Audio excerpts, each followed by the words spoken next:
Oh man, where am I? Oh man, this is not good. The sun's going down soon. And if I keep running around like this, I'm gonna get hurt. Oh frig. I'm just gonna have to chill out. What am I gonna do? Just think. Stop for a second. The best thing I can do is just stay calm. If the sun goes down in a couple hours and I haven't found my way out of here, I'm gonna be stuck here all night. Oh. If I'm gonna be stuck here, I'm gonna need to prepare. Okay. Well, my wife knows where I am. If I can't get out of here, she'll know to send somebody. I told her I'd be back tonight. Oh man. This has never happened before. I've never been lost. Hey guys. Welcome back to Outdoor Adventurecraft.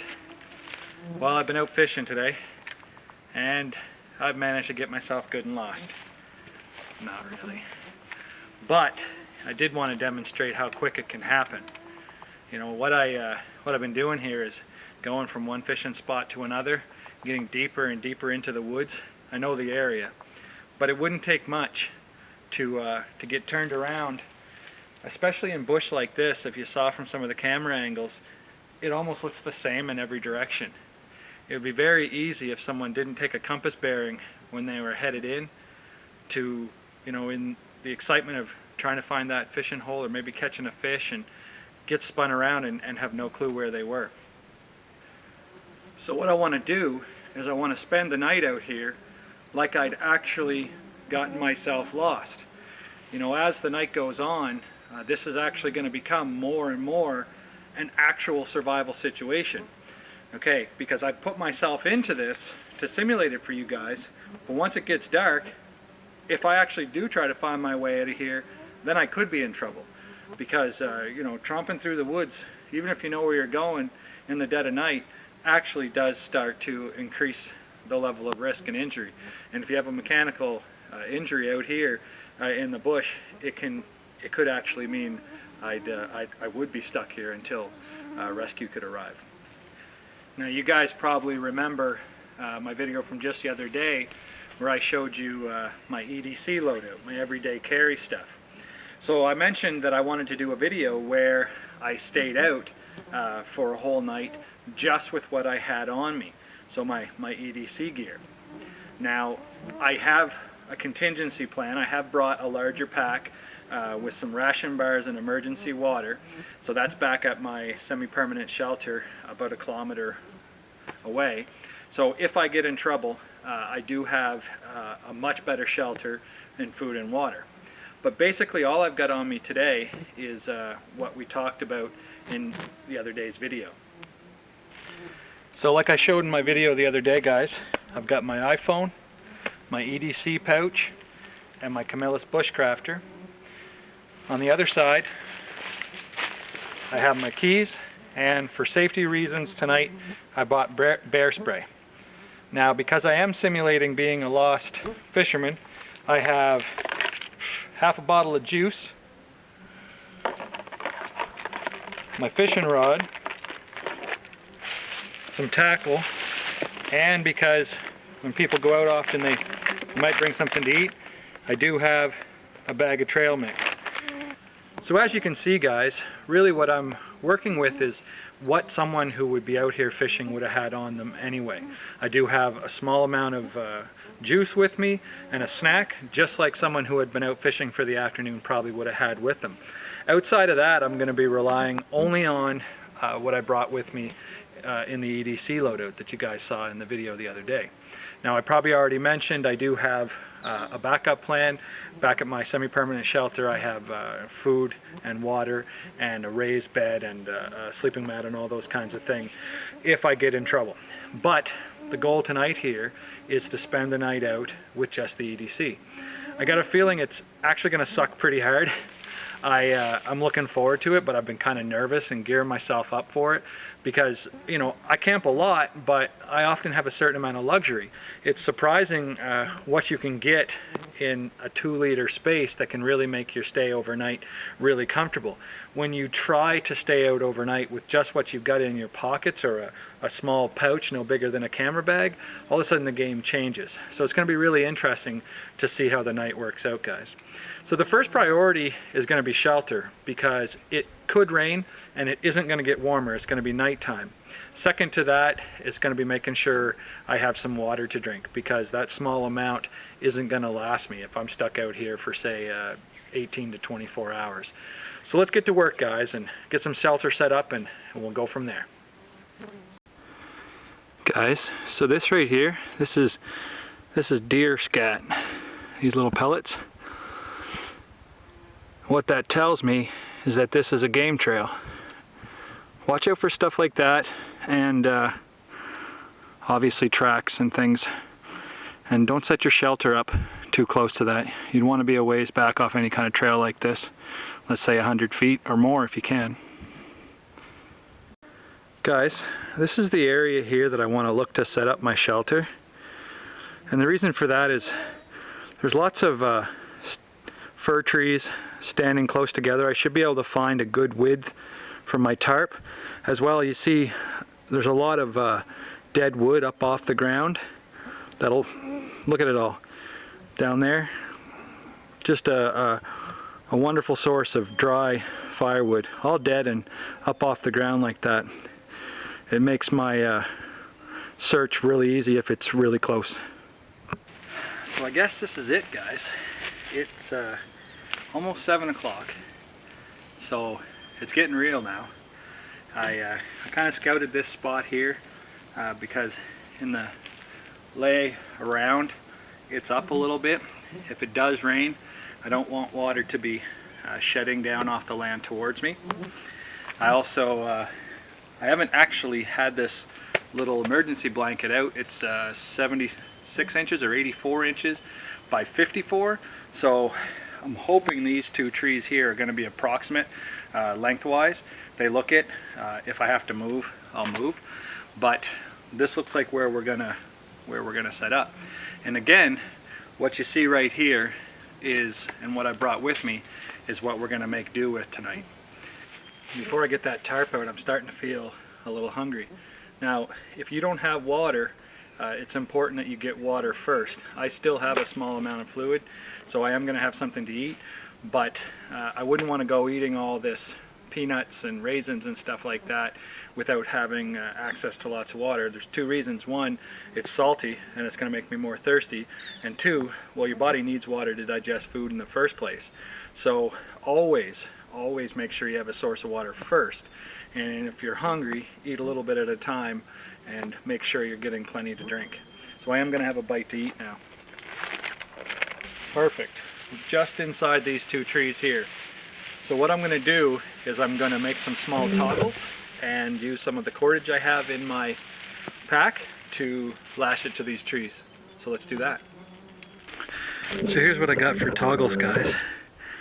I went down to the riverbed there and I got 4 small stones. They're all very smooth and round, so there's no sharp edges that would cut into the shelter. Let me show you how to use these to set the shelter up. Okay guys, I've gone and got that little bit of cordage that I had in my pack out, and what we're going to do, we're going to take the end of the corner of the tarp, and we're going to push the little stone up through it and bunch it together like this, and that's what we're going to tie our cordage around. And it can just be a basic knot, like this will be like how you would tie your shoes. Draw it together and then do it again to knot it. You can do whatever you want. It's not a knife. It's not a knot video, but that's it. Now that that's on there, I've got a way to attach the corner of this tarp to the tree. So let's go ahead and do that. So now that I've got that tied to the tarp, I'm going to bring it around the tree. Now, it's only a 4-foot deep shelter, so I don't need it very high in the front if I want it to go back very far at all. So I'll just bring that around, and I'll probably need to give it a little slack because it's not quite long enough to reach between the two trees. So I'll cut my line off right about there, and we'll leave it sticking out about that far and take up the rest of the slack on the other tree. And again, just a simple knot is all you need. The tarp had ripped long before this cordage would, or this knot would come out. I'll double it up. Alright, I'm going to go ahead and tie that to the other tree, and then I'll show you what it looks like. Okay guys, you can see so far I've got it tied out between those two trees. Worked out pretty good. There was about 10 inches of slack over here and probably about 3 or 4 there. I could have left a little more, but this isn't a condominium we're building here. This is a shelter for the night. So basically all I've got left to do now is bring it out this way to create an area that I can get in underneath, and that this will shed the rain. Alright, so this would be an ideal stake right here. Something to catch the cordage on the back and keep it from slipping over the top. So what I'll do is I'll just sharpen this just to make sure it goes in nice and easy. If I hit rocks, then I'm screwed anyway. Now I wanted to tarp it out at a pretty high angle. I don't want the shelter standing like this because I want some room under there, so I'm going to bring it up. So I'm actually putting my stakes out quite a ways behind the shelter. So there we go. Drive that down in nice. Now I'll be able to tie out the tarp here. Cut this line off.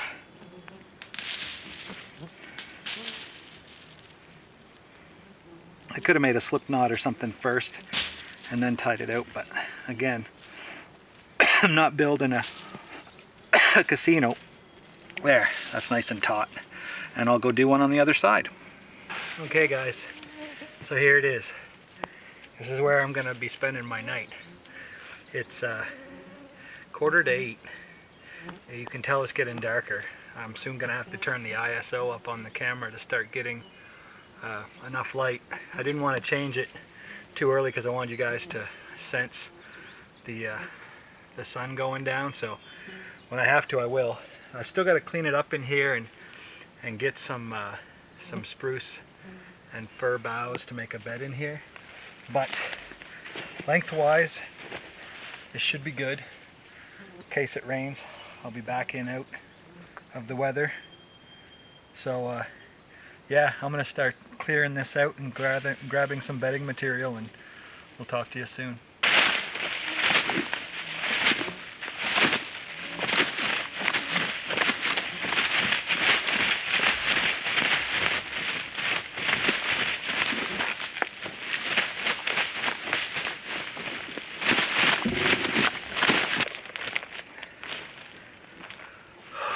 Before I do any of that, I gotta sit and take a break.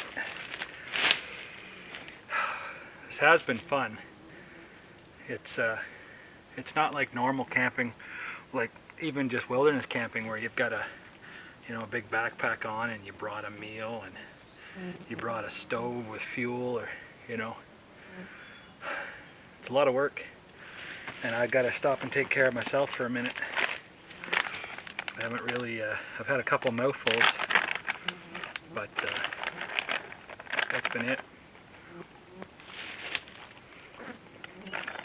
There was a moment when I was walking down looking for one of the fishing spots where I felt really comfortable. I don't know, hard to explain it.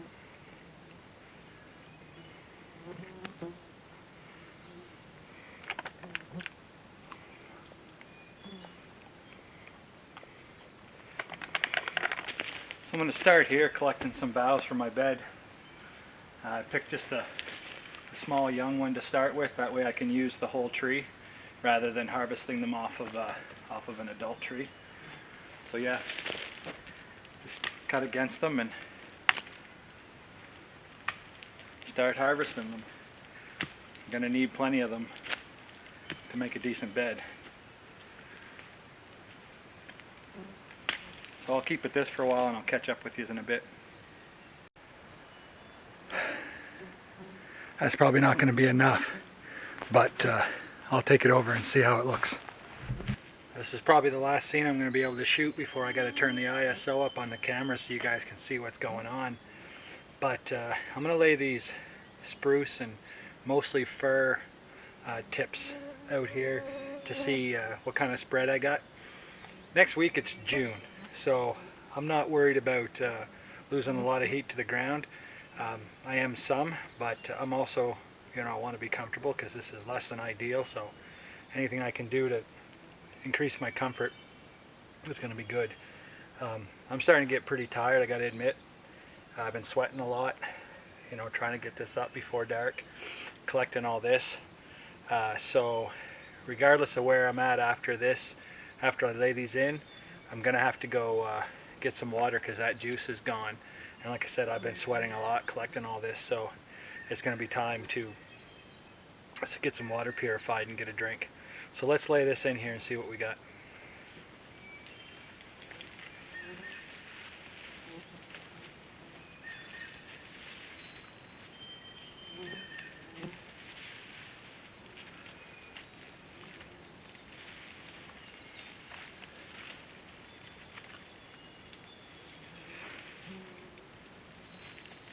So here's what I got, guys. I was actually kind of surprised with how much I got. I have probably about a 6-inch loft with what I collected. Now you'll notice I left it a little short on this end because the most important part is your core. You don't want to lose any heat out through your core. I do have a wool sweater jacket with me, so I'll be wearing that when it's time to sleep. But it's actually quite comfortable. Like I said, I mostly concentrated on the core up here. I think I'll be able to sleep here. Yep, this won't be too bad at all.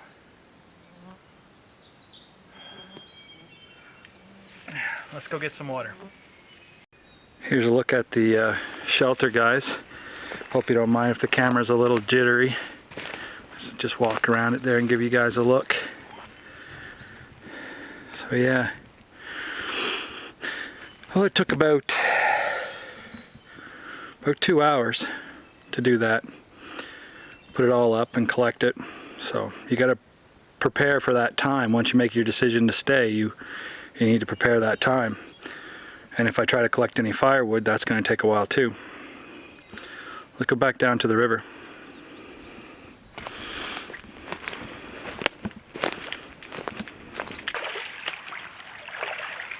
So guys, when you're collecting water, you don't want to collect from some stagnant puddle that's not moving.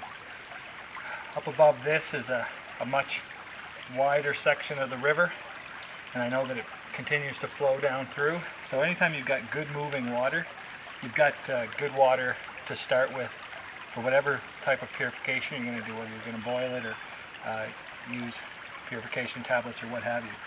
So I've got my Ziploc bag there. I upgraded it to a higher quality one after my video the other day on the advice of one of my viewers.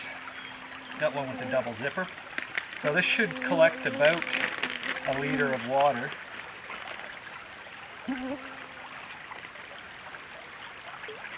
Yeah, got a nice goldfish pond color to it, but no real debris or anything like that. So we'll go back to the shelter and we'll throw a purification tablet in that, and we'll let it sit for about a half an hour, and then we'll have a drink.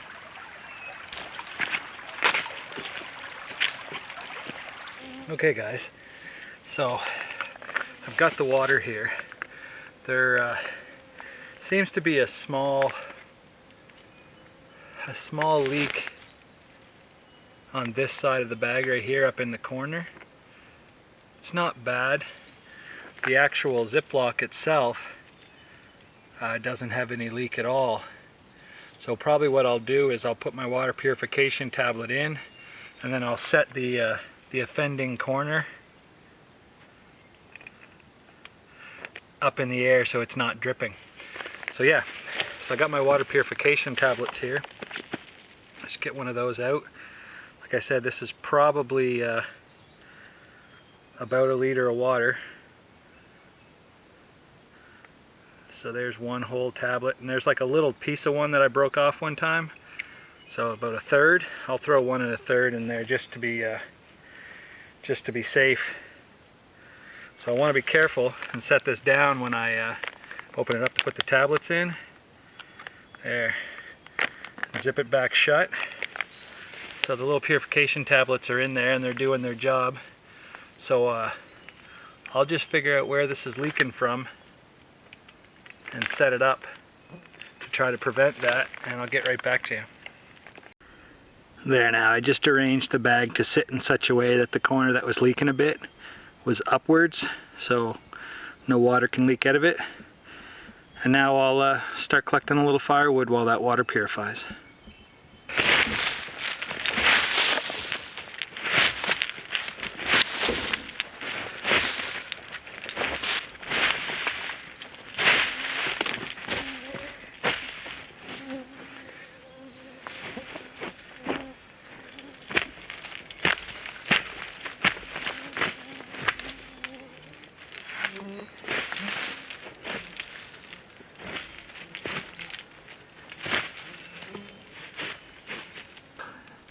It won't be light for long.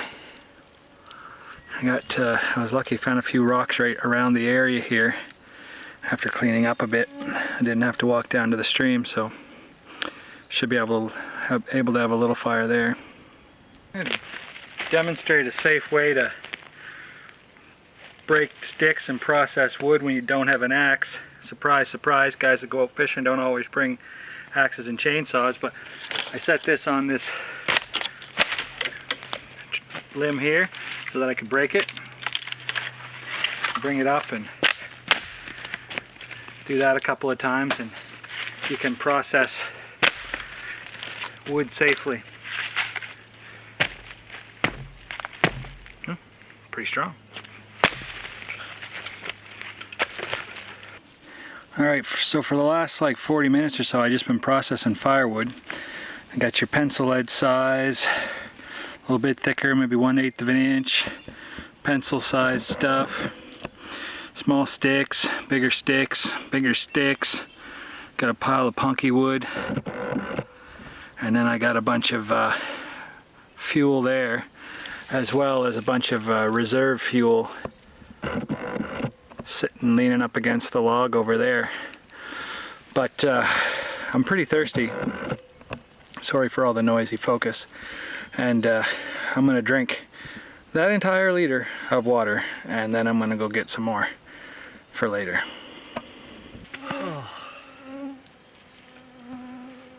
Oh, I'm so tired.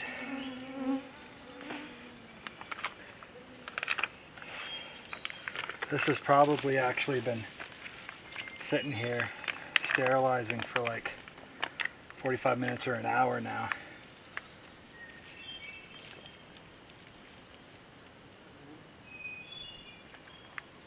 Oh.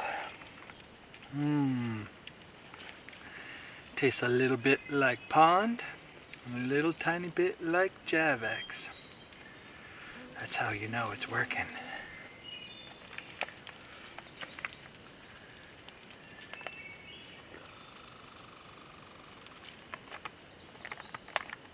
Oh wow, that's enough for now. Oh.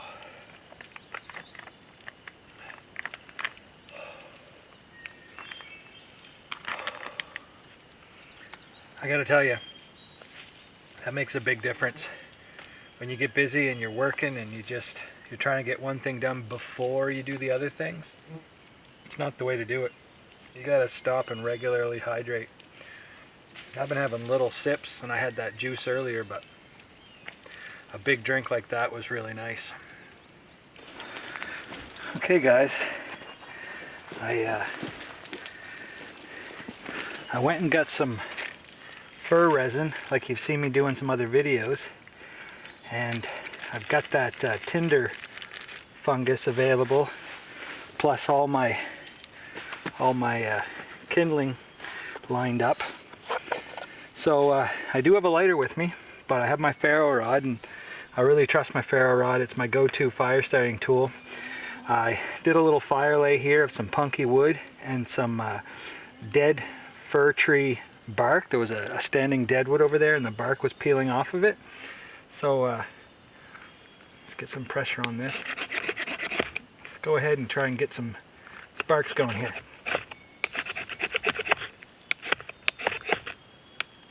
Oh, there it is. Man, I love that fir resin. Just some small sticks, pencil lead size. Leave it open, lots of air can get in.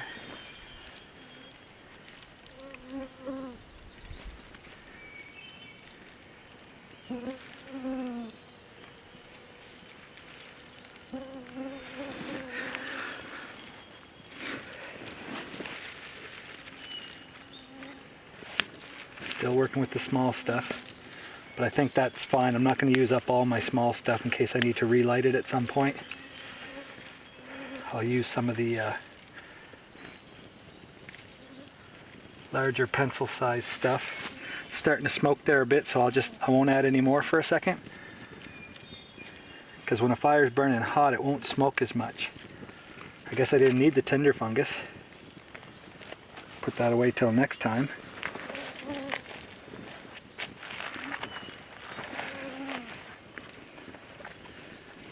And I really don't want a huge fire, so I'll just take it slow and let it build up.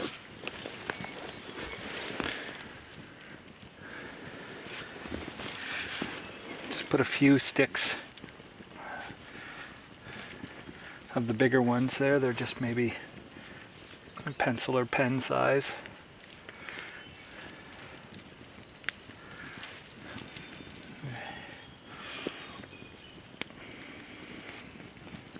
Let that go for a sec. Oh man, that feels nice.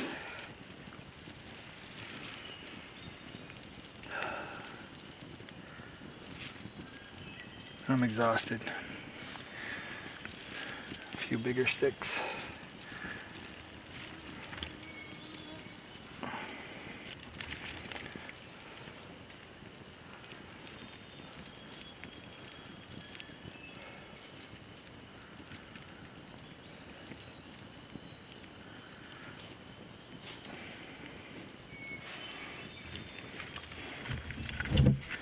Put a few of the larger fuel pieces.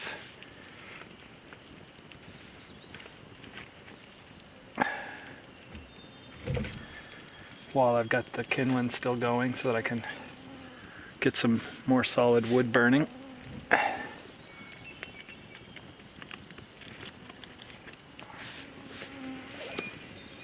There. Well, that's going. Excited about that. It's going to be a long night. It's after 9 o'clock now. We'll talk to you in a bit.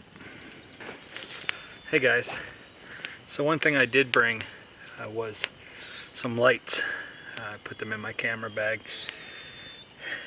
I knew that you guys would need to see me surviving or not, so hopefully this looks alright. When I get to putting it all together, I guess we'll both know.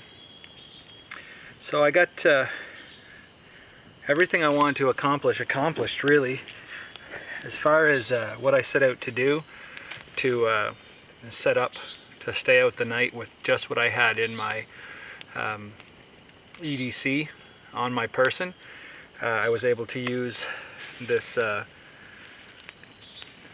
space blanket, reflective plastic. You can feel it too, it's warm. It's the smoke and the heat is just kind of going up towards it. So this is working really well. The cordage, I was able to string out and attach it to the trees using those small stones we saw. Was able, just with my knife and my hands, to process down all the firewood. With the knife I was able to get all the boughs for making the bedding. I was able to purify water, and really at this point it's nothing but passing the time.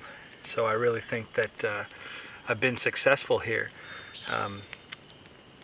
I'm now stationary, so the worst case scenario might be wildlife in the night. I have the bear spray for that in case anything happens, worst case scenario, but I highly doubt it. Probably more worried about coyotes than I am bears, but we'll keep the fire going till I pass out of sleep. Like I say, it's only supposed to get down to 14 degrees above 0 Celsius. Weather-wise, barometric pressure is still stable. It was only predicted to be about 20% chance that there'd be rain tonight, and so far it's holding true, even though it's completely overcast. The barometer's been holding steady. It hasn't been dropping, so I don't think there's any big changes coming, so I'm happy about that. Thanks for watching so far, guys. I don't know how much more filming I'll be doing tonight, because this video I can tell is already going to be pretty long. But, you know, when I get zenned out later and chilled, I'll probably have something to say. But other than that, we'll look forward to seeing you in the morning. Hey guys, it's after 10:30 now. I'm pretty exhausted. There's a lot of work getting this all set up. I was laying my head back there and starting to think it might be time to sleep soon. I just thought, I was lying there and I was thinking, and the only thing that occurred to me that was worth commenting on as I lie there was, I started asking myself why I do this. I think we all ask these questions once in a while, and the first most obvious thing was I do it for myself, you know, to improve myself and educate myself, and for the enjoyment of it. I like being out here, and I like building my skills. It gives me a sense of purpose, builds me up.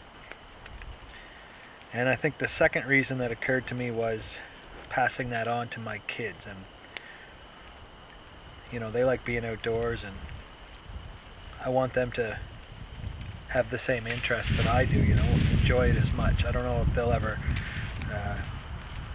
get to that point, but I hope they do. And also, you know, to be able to take care of them, my kids and my wife. You know, things can change. You have to be able to realize that, you know, there's a lot more woods and bush than there is city, and who's to say where you'll find yourself in trouble. So you need to be able to take care of yourself. So it's kind of it's more of a character building thing sometimes than it is necessarily an individual skill set. You know, being able to take care of yourself in a less than ideal situation or circumstance, it builds character. I want to pass that on to my kids. And thirdly, I was thinking as I lay here that the other reason that I do it is, you know, because for the 10 things I do wrong that people flame me on when they watch my videos, there's going to be one thing I do right. And if I can pass that on to the viewers, if they can go away from that and have learned something, I think I've accomplished something there. And if for nothing else, you know, the entertainment value of it, I like to watch my own videos back, and you know, I think some people out there in YouTube, I think some of you guys like to watch it just to, you know, get away from your day-to-day. Maybe you didn't have a chance to go outside that day, or there's some people that might not ever get outside again. Maybe they're sick or not feeling well, and I like to think that, you know, coming out here is somehow, you know, good for them too. You know, you see the scenery and hear the birds and sharing the adventure. I don't know, maybe I'm overthinking it, but anyway, those are a couple of things that occurred to me as I lie here. I'm probably going to have to go to sleep soon, so thanks for joining me again, guys, on Outdoor Adventurecraft. Okay, 2:06 update. Freezing cold. Forecast said it was only supposed to be like plus 14. Yeah, plus 5. 5 degrees above zero. Around 1 o'clock I made the executive decision. I was looking up and watching my tarp emergency blanket just blow in the wind and do nothing. I made the executive decision to bring that down and use it as an emergency blanket that it is. No sooner did I do that than the wind actually stopped, but actually found a great deal of difference wrapped in the emergency blanket as a moisture barrier. But I still continued to get cold over the last hour. I'm tired. I haven't slept. Like I said, it's after 2. It's 2:07. I had to start the fire back up. I had let it go out around 11 because I didn't want it to go while I slept. And I thought I'd be warm enough at 14 like it was supposed to be, but you know, then it was 12, then it was 11, then it was 8, then it was 7, then it was down at 5 degrees now. So the fire had to come back. But still, it's working out. I haven't used anything except for what was in the EDC. I'm not having fun. I mean, I'm having fun, but I'm not having fun. Like, I'm enjoying it, but this sucks. Oh, this fire feels really good. My feet were getting cold. I have wool socks. It's like an 80-20 blend inside of a rubber boot, a lightly insulated rubber boot. I was starting to get real cold.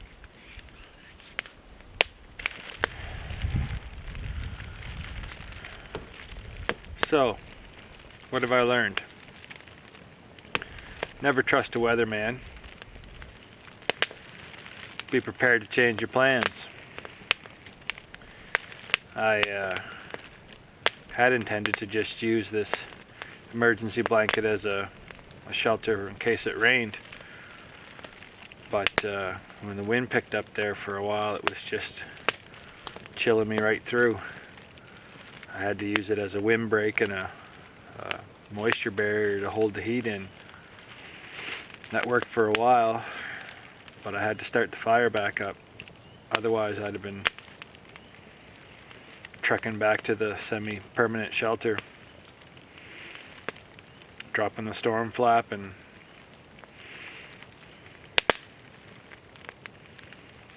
wondering what I did wrong.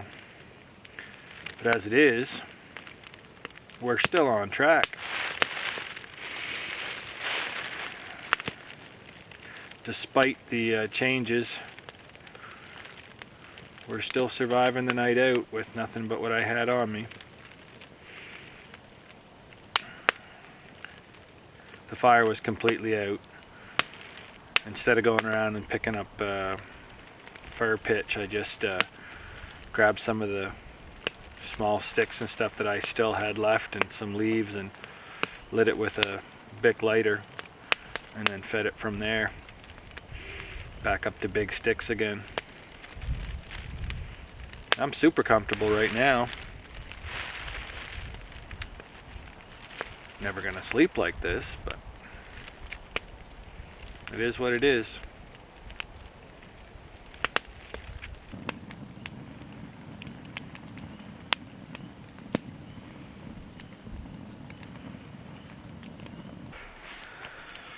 So, update, it's 22 minutes after 4. I had to get up and start the fire again. This time I think I might have gotten an hour's sleep. because I know I woke up freezing suddenly, so I must have been asleep for about an hour. So yay! Almost 4:30.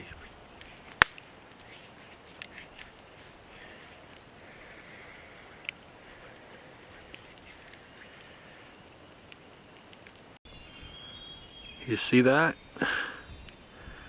There's hope. Looks a lot brighter to me, but that's the first light. As soon as I can see to walk out of here, I'm gone. Kept the fire going.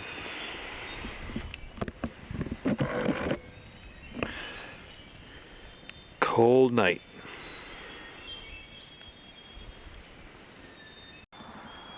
It's official. It's morning. That was difficult. Good morning, folks. It's been a long night. I probably got about an hour's sleep.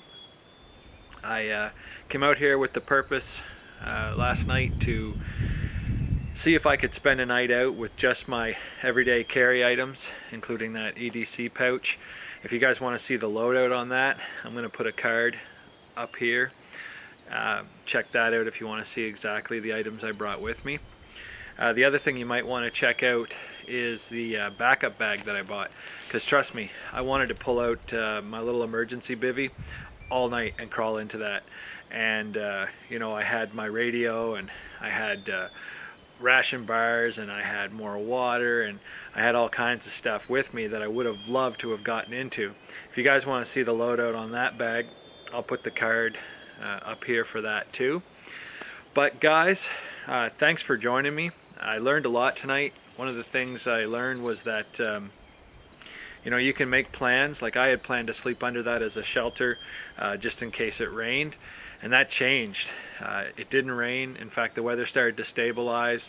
Winds pushed in, started to blow the clouds off. It's clear blue sky now, and I had to pull that tarp down, which was going to be a rain protection, just to hold enough heat in to get through the night. I ended up getting up at 2, at 4:30. I basically kept the fire going all night. I dozed once, let it die down. I think I got about an hour's sleep, I was saying. So all in all, I think it was successful. The scenario was someone who was fishing, got turned around, and only had what, you know, they had brought with them to get through it. So I'm really glad you guys joined me. It was an exciting evening. It was rough, but I'm glad I did it. I learned a lot. So make sure you comment, thumbs up, and subscribe here, guys. It helps me out a lot. I appreciate you watching through the videos, and I'm trying to do my best to bring you good content and good videos. Also, go on over to Facebook and check out Outdoor Adventurecraft there. I'll be putting up pictures, you know, just of day-to-day activities and stuff in between when I'm filming and things like that. So it's been a great night, guys. I'll let you go. This video is probably long enough as it is. Thanks for joining me on Outdoor Adventurecraft, and we'll see you next time. Not sure what happened a second ago. I filmed me putting the first thing of water on here, but the camera didn't take it. Anyway, we're just making sure we got a good note. It'll be days and days before anybody can use that again. Just a puddle. See you guys.